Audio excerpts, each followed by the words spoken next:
डूबते हुए दृश्य सामने आए। उन्नाव में, कानपुर में, हमीरपुर में, बलिया में, गाजीपुर में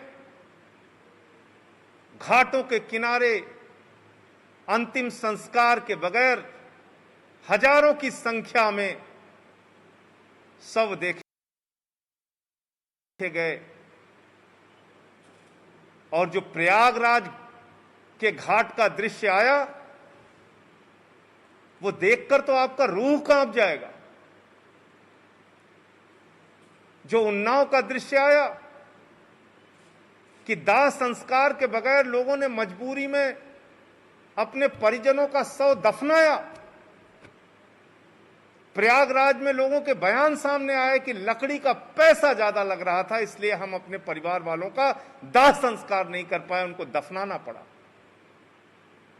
हजारों की संख्या में संगम नगरी प्रयागराज, जहां पर लोग पूरे देश से किसी की मृत्यु हो जाती है तो अस्थियां लेके आते हैं कि इससे गंगा में प्रवाहित करने से इनकी पुण्य आत्मा को शांति प्राप्त होगी।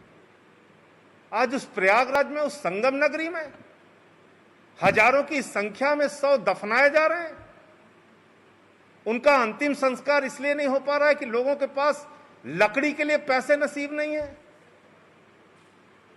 आज जो एक बलिया से वीडियो सामने आया,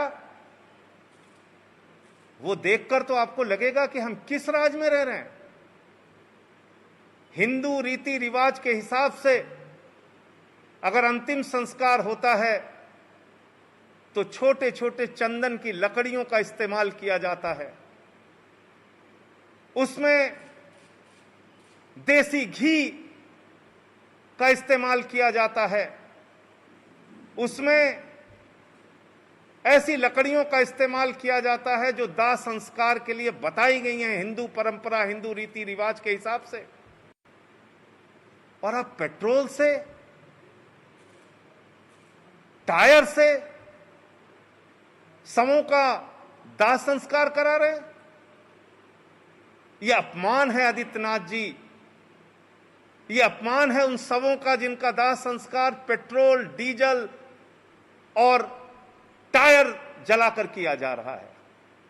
उनकी आत्माएं आपसे सवाल करेंगी, पूछेंगी कि हम किस प्रदेश में पैदा हुए जहां मृत्यु के बाद सही ढंग से दाह संस्कार भी नहीं हो सका, अंतिम संस्कार भी नहीं हो सका। वो आत्माएं आपसे सवाल पूछेंगी कि हमारे परिजनों के पास लकड़ी का इंतजाम नहीं था तो क्या हमें बालू के नीचे दफना दिया जाना चाहिए। उनकी आत्माएं आपसे सवाल पूछेंगी आदित्यनाथ जी कि हमने क्या गुनाह किया था कि नदियों में हमारे शव फेंके गए और उसको कुत्ते नोच रहे थे, कौवे नोच रहे थे, चील नोच रहे थे। ये सवाल आपसे पूछेंगे। ये गुनाह हो रहा है उत्तर प्रदेश में, आपके राज्य में यह अपराध और गुनाह हो रहा है। और संविधान की धारा, देश के कानून के धारा 121 का उल्लंघन खुलेआम हो रहा है, जिसमें मृत्यु के बाद सम्मान के साथ अंतिम संस्कार की बात लिखी हुई है, वो भी आप मुहैया नहीं करा पा रहे। एक तरफ कोरोना से दुखद मृत्यु हजारों की संख्या में हो रही है और दूसरी तरफ उससे भी ज्यादा पीड़ादायक स्थिति यह है कि लोगों के पास शव की गाड़ियों से शव पहुंचाने का पैसा घाट पर नहीं, लकड़ियां नहीं मिल रही हैं जिससे वो अंतिम संस्कार कर सकें। इन सारे सवालों से उत्तर प्रदेश की सरकार बच नहीं सकती। इन सारे सवालों से आदित्यनाथ जी की सरकार बच नहीं सकती। बड़े बड़े दावे करने से कुछ नहीं होगा, WHO का सर्टिफिकेट लेके घूमने से कुछ नहीं होगा। जमीनी सच्चाई यह है कि मेरठ का दौरा करके आप निकलते हैं तो हालत फिर उसी तरीके से बदतर दिखाई जाती है जो वास्तव में थी और आपको नहीं दिखाई जाती। ये दौरे जब आप करते हैं तो आपकी आंख पर पट्टी बांध दिया जाता है आदित्यनाथ जी। वो अधिकारी आपको सच्चाई नहीं दिखाते जो अस्पतालों की सच्चाई है, जो हकीकत है, जो जमीन पर हो रहा है।